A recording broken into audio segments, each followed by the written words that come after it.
우리 함께 인사하겠습니다. 잘 나오셨습니다. 성도님이 계셔서 든든합니다.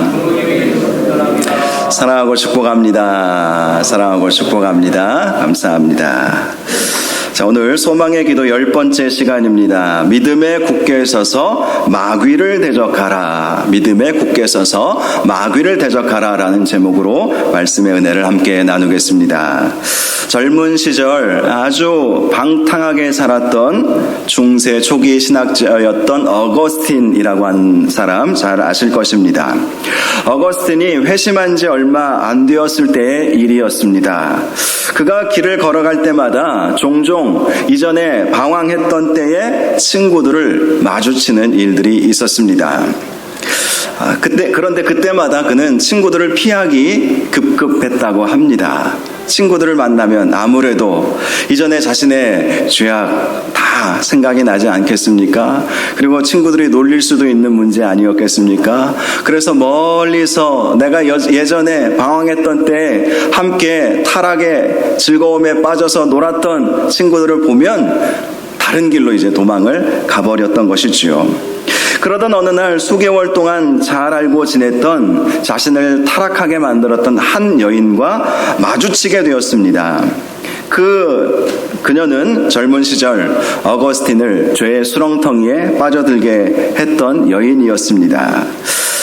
그녀를 본 어거스틴은 피하고 싶었어요. 왜 안 그렇겠습니다. 피하고 싶었어요. 모른 척하고 지나가고 싶었던 것입니다. 그런데 그녀가 어거스틴을 알아본 것입니다. 그러면서 이렇게 말합니다. 어거스틴, 이제 저를 보고도 모른 척 하나요? 보세요. 저 모르겠어요. 이렇게 물어본 것입니다. 그러자 어거스틴은 할 수 없이 그녀의 얼굴을 많이 쳐다보고 이렇게 말했습니다. 난 이전의 내가 아닙니다. 그러면서 그 자리를 피했다고 합니다. 이전의 내가 아니다. 죄지었던 이전의 내가 아니라 새롭게 거듭난 새 사람이 되었다. 그러면서 친구들과의 관계도 다 끊고 나중에는 그들도 전도하는 전도자가 되었던 것이지요. 자, 오늘 본문 8절을 보면 근신하라 깨어라. 너희 대적 마귀가 우는 사자같이 두루 다니며 삼킬 자를 찾나니 라고 말씀하고 있습니다. 근신하고 깨어있지 아니하면 마귀의 밥이 된다는 것이죠.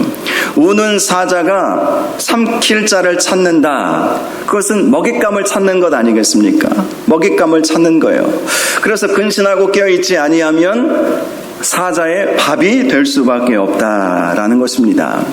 마귀라고 하는 존재는 굉장히 우리에게 두려움을 주는 존재이지요. 자, 오늘 말씀 제목이 믿음에 굳게 서서 마귀를 대적하라, 이런 제목입니다. 마귀를 우리는 대적해야 하는 것입니다. 마귀라고 하는 이 단어는요, 헬라어로는요 디아블로스라고 하는 단어를 씁니다. 이것을 우리말로 번역해서 마귀라고 번역을 한 것입니다. 사탄은 무엇일까요? 사탄은 그 마귀의 히브리어 표현입니다. 디아블로스는 이제 마귀를 뜻하는 헬라어이고요. 그 디아블로스의 히브리어가 사탄이라고 하는 단어인 것입니다. 본래 이 사탄이라고 하는 말은 히브리어의 본뜻은 대적자라는 뜻을 가지고 있습니다. 대적자. 실제로 사탄은 하나님을 대적했지요. 그는 하나님께서 지으셨던 피조물이었습니다. 그런데 그 피조물이 하나님을 대적한 것이지요. 천사로 창조되었다. 성경은 분명히 그렇게 말씀을 하고 있습니다. 그런데 그가 하나님을 대적했다라는 것이죠. 우리 인간도 하나님을 대적하지 않았습니까? 하나님이 창조하신 존재들 중에 이렇게 대적자들이 있었다는 것. 그 중에 사탄이 가장 먼저 하나님을 대적했던 것이죠. 이사야서 14장 12절에서 15절 한번 찾아보시기 바랍니다. 이사야서 14장 12절에서 15절 말씀을 보면 사탄에 대한 말씀이 잘 나와 있습니다. 이사야서 14장 12절에서 15절 말씀 한 절씩 한번 교독해 보겠습니다. 12절 말씀을 먼저 제가 읽겠습니다. 이사야서 14장 12절에서 15절입니다. 12절을 제가 먼저 읽지요. 너 아침의 아들 계명성이여 어찌 그리 하늘에서 떨어졌으며 너 열국을 엎은 자여 어찌 그리 땅에 찍혔는고 내가 내 마음에 이르기를 내가 하늘에 올라 하나님의 뭇별 위에 내 자리를 높이리라 내가 북극 지폐의 산 위에 앉으리라 가장 높은 구름에 올라가 지극히 높은 이와 같아지리라 하는도다. 그러나 이제 내가 스올 곧 구덩이의 맨 밑에 떨어짐을 당하리로다. 자, 이 말씀을 보면 사탄이 어떤 존재인지 잘 알 수가 있지요. 본래 이 말씀은요, 유다를 침략하고 망하게 했던 바벨론 왕을 지칭하는 말씀입니다. 바벨론 왕. 그러나 바벨론 왕을 뒤에서 조종하고 있는 사탄이 어떤 존재인지 우리에게 잘 설명해 주고 있는 말씀입니다. 즉 사탄은 아침의 아들 계명성으로 불렸다라는 것이지요. 계명성은 새벽별 혹은 금성이라고 불리는 별입니다. 금성. 새벽에 반짝반짝 빛나는 별이 있다면 그것은 금성 새벽별인 것이죠. 히브리 사람들은 이스라엘 사람들은 그 별을 계명성이라고 불렀습니다. 이 계명성은 태양보다 먼저 뜹니다. 그렇죠. 새벽에 동트기 전에 밝게 빛나는 별. 태양보다 달보다는 훨씬 작지만 반짝반짝 빛나는 그 별이 바로 금성, 계명성인 것이지요. 자, 특별히 이 계명성, 이 새벽별이라고 하는 이 이름은 예수님에게도 쓰여졌다는 사실을 발견할 수가 있습니다. 요한계시록 22장 16절 제가 읽겠습니다. 나 예수는 교회들을 위하여 내 사자를 보내어 이것들을 너희에게 증언하게 하였노라. 나는 다윗의 뿌리요 자손이니 곧 광명한 새벽별이라 하시더라. 자, 예수님을 새벽별, 사탄도 새벽별. 사탄과 예수님이 같은가요? 그렇지 않습니다. 그러므로 이 의미가 어떤 의미인가? 예수님에게도 새벽별이라고 붙여졌다면 새벽별, 이 계명성이라고 하는 이 이름은 좋은 의미로 쓰여졌다는 거예요. 태양보다 먼저 떠서 세상을 비추는 그 별, 바로 그러한 좋은 존재로 하나님과 사람에게 유익이 되는 존재로 사탄이 처음에는 창조가 되어졌다라는 것입니다. 그런데 그가 하늘에서 떨어져 버렸다라는 것이죠. 그가 열국을 엎어버렸다는 것입니다. 그 이유가 무엇이었습니까? 우리가 읽은 이사야서 말씀을 보면 그의 마음에 교만이 들어왔기 때문에 결국 그 교만이 문제라는 것이죠. 하나님의 뭇별 위에 자기 자신을 높이기를 원했고 하나님과 같아지기를 원하는 그 마음이 그 계명성, 새벽별이라고 하는 예수님에게도 쓰여졌던 그 좋은 칭찬을 의미하는 그 이름을 가졌던 그가 결국 하나님을 배반하고 땅에 떨어져 버렸다는 것입니다. 유다서 1장 6절을 보니까요. 또 자기 지위를 지키지 아니하고 자기 처소를 떠난 천사들은 큰 날의 심판까지 영원한 결박으로 흑암에 가두셨다. 이렇게 말씀하고 있습니다. 자, 사탄에 대해서 이렇게 말씀하고 있지요. 자기 지위를 지키지 아니하였다. 겸손히 하나님을 섬겨야 할 사탄이 그 지위를 지키지 아니하고 자기 처소를 떠난 것이죠. 자기가 있어야 할 자리를 떠난 것입니다. 하나님을 섬기기 위해 창조된 그가 그 자리를 떠나버린 것입니다. 바로 그러한 천사들이 있었다. 그 천사들이 바로 사탄이고 그 사탄을 따르는 귀신들을 말하는 것이죠. 자, 이 천사였던 이 사탄이 그 하나님을 섬기는 자리를 떠나서 가장 처음 죄를 짓게 했던 사람이 인류 최초의 사람이었던 아담과 하와였죠. 뱀의 모양으로 가장을 해서 아담과 하와를 유혹하지 않았습니까? 어느 날 한가롭게 에덴 동산을 거닐고 있었던 하와에게 이 사탄이 접근을 한 것입니다. 그리고 그녀에게 이렇게 묻죠. 하나님이 참으로 너희 동산의 모든 나무의 열매를 먹지 말라 하시더냐. 사탄은요, 과장에 능합니다. 여러분, 하나님 말씀을 가감하면 안 되죠. 자, 가한다는 것은 덧붙인다는 것이고, 감한다는 것은 뺀다는 것이죠. 가감해서는 안 되는 것입니다. 그런데 이때 사탄이 하와를 유혹할 때 하나님의 말씀을 덧붙인 것이죠. 하나님은 분명히 아담과 하와에게 이렇게 말씀하셨습니다. 에덴 동산의 모든 나무의 과실은 다 먹을 수 있지만 선악을 알게 하는 그 나무의 열매만은 먹지 말라. 너희가 먹는 날에는 반드시 죽으리라. 이 말씀을 하셨어요. 그런데 사탄은 덧붙이죠. 참으로 너희에게 모든 동산의 나무의 열매를 먹지 말라 하시더냐. 하나님은 결코 그렇게 말씀하신 적이 없거든요. 그런데 하와가 이런 반응을 보이죠. 동산 나무의 열매를 우리가 먹을 수 있으나 동산 중앙에 있는 나무의 열매는 하나님의 말씀에 너희는 먹지도 말고 만지지도 말라 너희가 죽을까 하노라. 이렇게 답변을 합니다. 사탄이 과장한 것을 하와가 받아들이고 마음속에 갈등과 의심이 들어가게 되었다라는 것을 보여주는 것이죠. 자, 하나님은 하와나 아담에게 만지지도 말고 먹지도 말고 죽을까, 특별히 죽을까 하노라 이렇게 말씀 안 하셨거든요. 만지지 말라 이 말씀도 사실은 안 하셨어요. 하와도 지금 덧붙인 것이죠. 보지도 말고 만지지도 말라. 하나님은 그런 말씀을 하시지 않으셨어요. 단지 먹지 말아라. 먹으면 반드시 죽는다.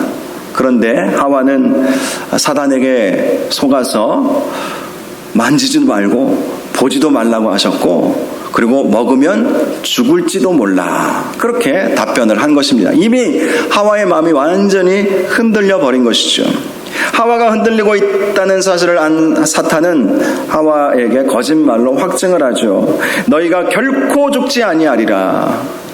너희가 그것을 먹는 날에는 너희 눈이 밝아져 하나님과 같이 되어 선악을 알 줄 하나님이 아심이라. 사탄은 거짓의 아비 아니겠습니까?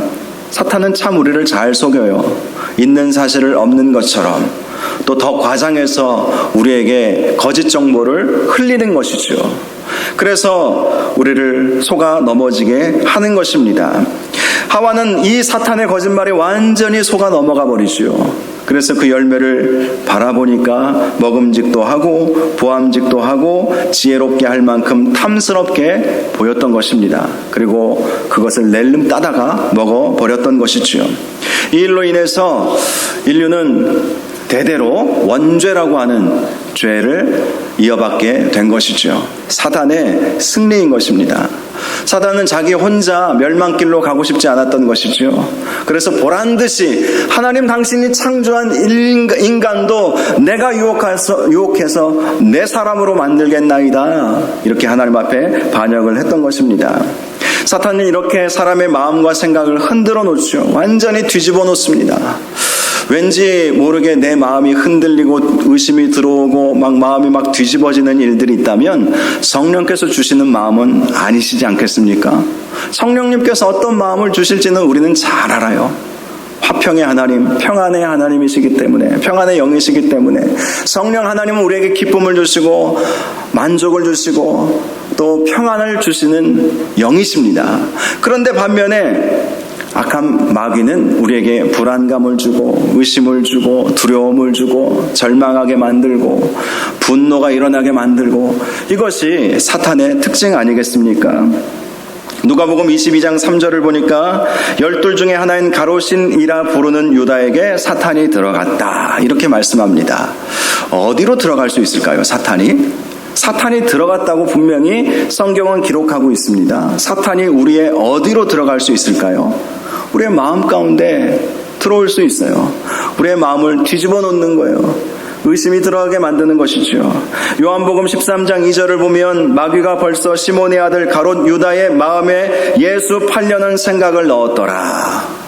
마음과 생각에 사탄이 들어가서 예수 그리스도를 팔아버려야 되겠다라는 생각을 하게 만들었다라는 것입니다. 마귀는 예수님의 수제자였던 베드로도 유혹한 일이 있었습니다. 마태복음 16장을 보니까 예수님께서 앞으로 예루살렘에 가게 되면 내가 장로들과 대제사장들과 서기관들에게 고난을 받고 죽임을 당하고 3일 만에 살아나야 할 거야, 이런 말씀을 하기 시작하셨어요. 그런데 그때 베드로가 예수님께 항변합니다. 그러면서 주여 그리 마옵소서, 이 일이 결코 죽게 미치지 아니하리이다. 예수님은 하신다고 하셨는데 베드로는 안 된다고 하는 거예요. 인간적인 정에 이끌려서 그런 말을 했겠지요. 그런데 예수님은 그 마음 가운데 역사하는 사탄을 본 것이죠. 그래서 베드로를 향해서 이렇게 선포하셨습니다. 사탄아, 내 뒤로 물러가라. 너는 나를 넘어지게 하는 자로다. 네가 하나님의 일을 생각하지 아니하고 도리어 사람의 일을 생각하는도다. 자, 이 말씀을 통해서 우리는 알 수 있죠. 사단은 항상 우리의 생각을 조정하려고 한다. 우리의 마음에 깊숙이 들어와서 우리의 마음을 뒤집어 놓고 저어버리고 부정적인 생각을 하게 하고 부정적인 마음을 갖게 하는 것이 사단의 역사라는 것입니다. 그래서 오늘 베드로 사도는 우리에게 근신하고 깨어 있어야 된다. 사탄이 어떤 존재인지를 알고 있어야 된다는 거예요. 각성하고 있어야 된다는 것이죠. 근신하고 깨어 있어라. 그렇다면 우리가 어떻게 근신하고 깨어 있을 수 있겠습니까? 9절 말씀을 보니까 너희 믿음을 굳건하게 하여 그를 대적하라. 이는 세상에 있는 너희 형제들도 동일한 고난을 당하는 줄 알미라. 자, 먼저 너희 믿음을 굳건하게 하여 그를 대적하라, 이렇게 말씀합니다. 보통 우리가 사탄을 대적하라 라고 했을 때 나사렛 예수 그리스도의 이름으로 명하노니 사탄은 물러갈지어다, 이렇게 선포하죠.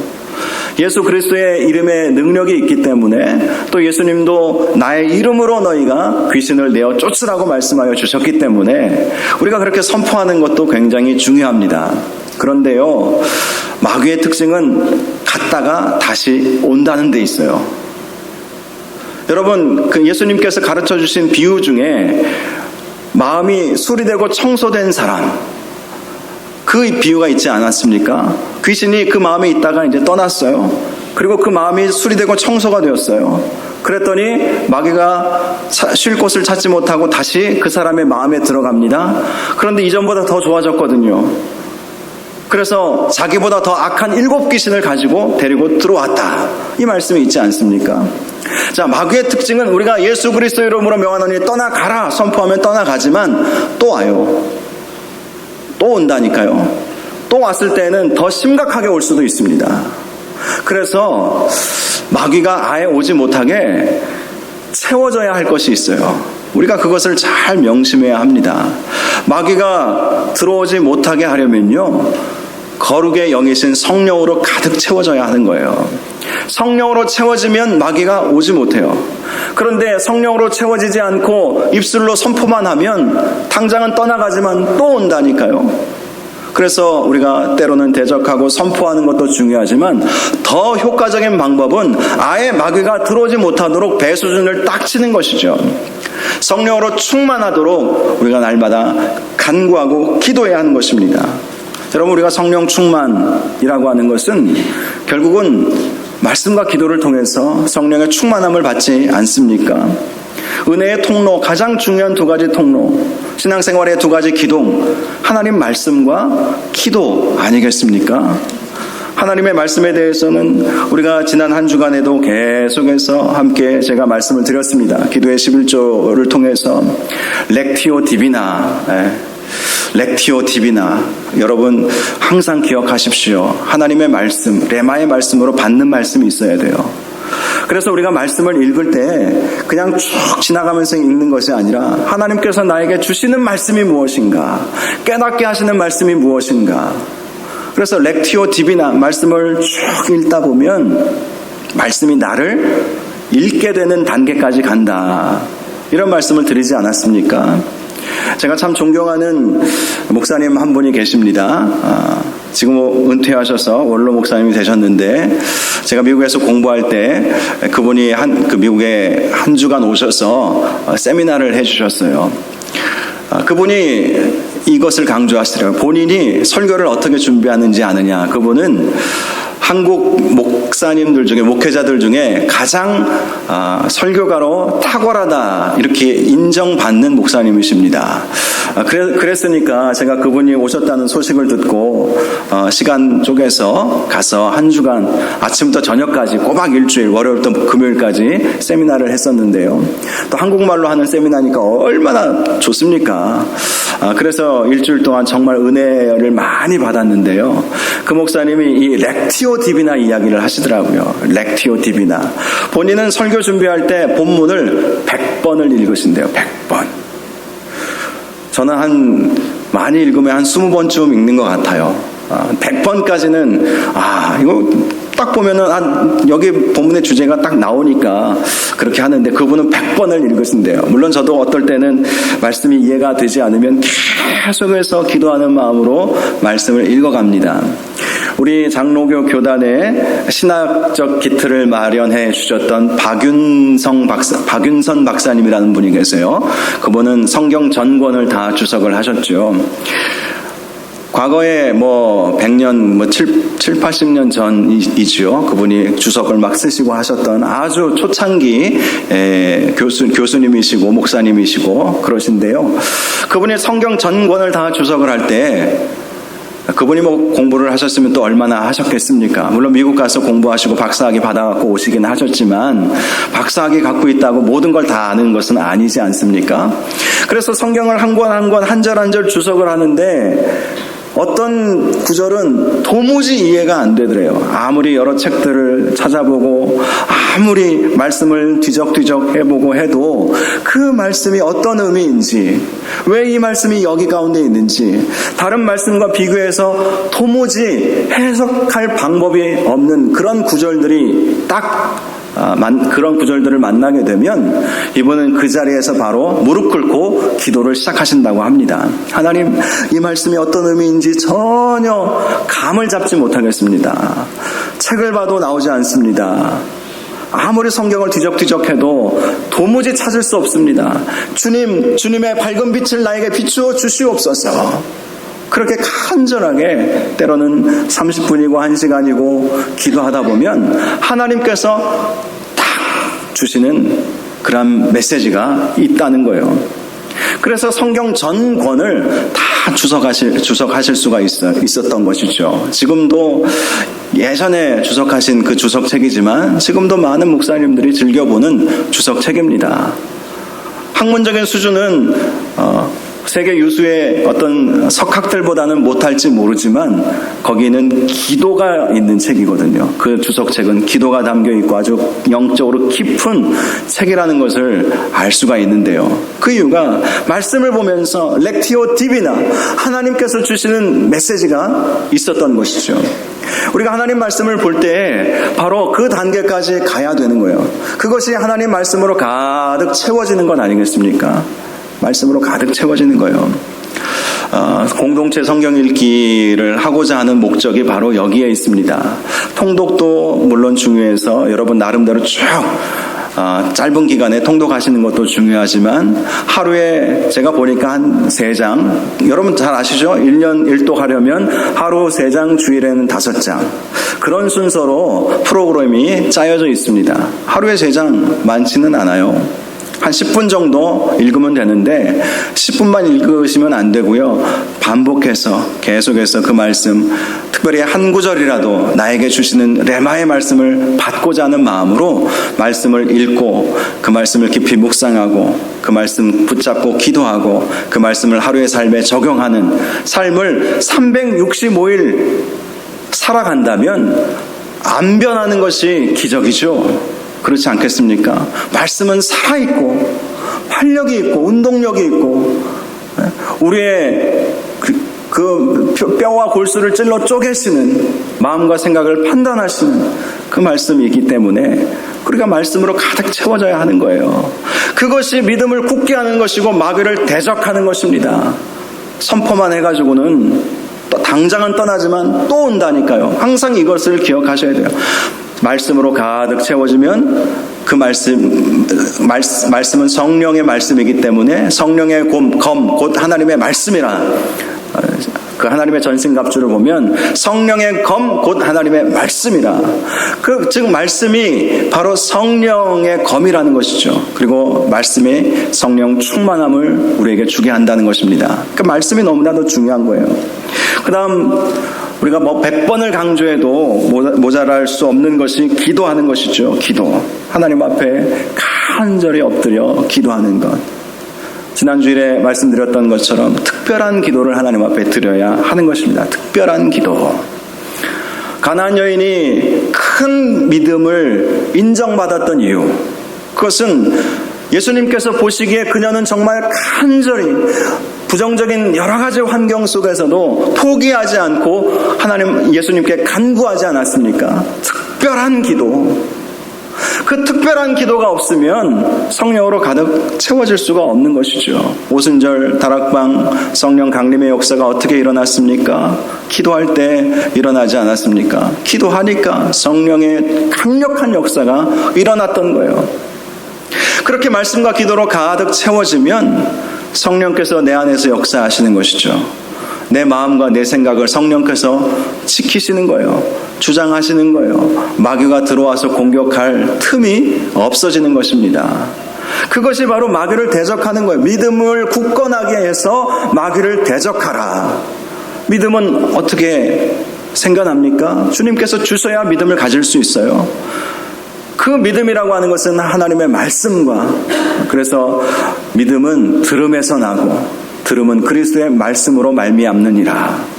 그래서 하나님의 말씀을 통해서 우리의 믿음이 들어오는 거예요.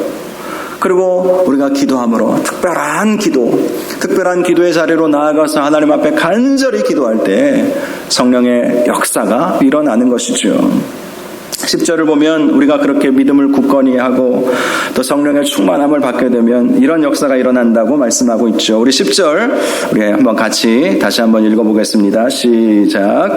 모든 은혜의 하나님 곧 그리스도 안에서 너희를 부르사 자기의 영원한 영광에 들어가게 하신 이가 잠깐 고난을 당한 너희를 친히 온전하게 하시며 굳건하게 하시며 강하게 하시며 터를 견고하게 하시리라. 믿음을 굳건히 하고 마귀를 대적하면 이 마지막 하반절에 있는 말씀이 너무 은혜가 돼요. 모든 은혜의 하나님께서 우리를 친히 온전하게 해주신다. 온전하게 해주신다. 굳건하게 해주시고 강하게 해주시고 털을 견고하게 해주신다. 믿음을 굳건히 해서 마귀를 대적하면 하나님께서 우리의 믿음을 지켜주시고 온전하게 우리가 되어지고 그래서 결코 흔들리지 않는 믿음을 우리가 갖게 된다. 이렇게 말씀하고 있습니다. 사랑하는 여러분, 마귀는요, 오늘날 우리를 얼마나 유혹하고 또 협박하고 고린도후서 11장 14절 말씀 보니까 마귀에 대해서 광명의 천사로 가장하여 우리에게 접근한다고 말씀하고 있어요. 우는 사자와 같이 접근할 때도 있지요. 고난, 두려움 이런 것들을 주면서. 그런데 광명의 천사로 가장하여 접근할 때도 있습니다. 이걸 잘 아셔야 되는 거예요.